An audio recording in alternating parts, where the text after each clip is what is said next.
everyone, it's me again, Happy Lou Vlog. So welcome back to my random vlogs.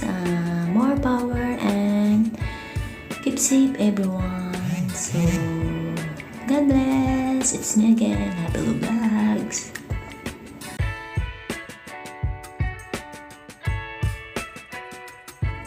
Hi guys, yung video natin ngayon is simpleng paggawa ng Raita. So actually Indian style ito. So samahan niyo ako guys, simple lang.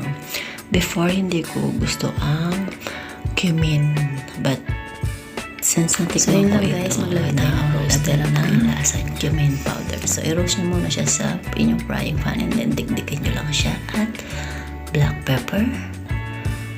And then mag-add tayo ng chili powder, konti lang, depende sa panlasa nyo, and paprika powder.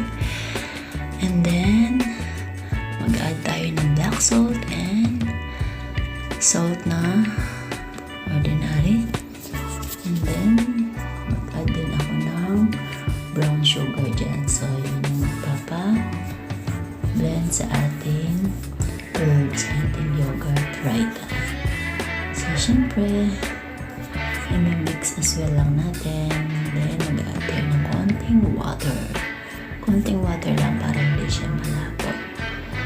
So hindi rin siya malapot. Yung sakto lang siya. So pwede nyo i-dip dito ang so pag hinahain namin to is may fresh na cut onion and cucumber. So with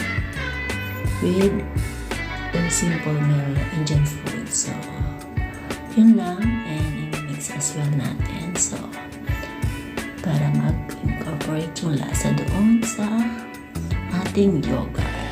So yun lang guys, simple lang, diba? So I hope you like it guys, try nyo na din. So far, every time na gumagawa kami nito, gusto ko siya. Inuubos ko talaga. So love na love ko yung lasa niya kasi nag-blend yung anghang and then yung lasa ng ibang seasoning at yung sugar. So thank you guys for watching. Have a great time every day. God bless. Bye bye. This is my how to make a simple Raita. So bye bye. Thank you.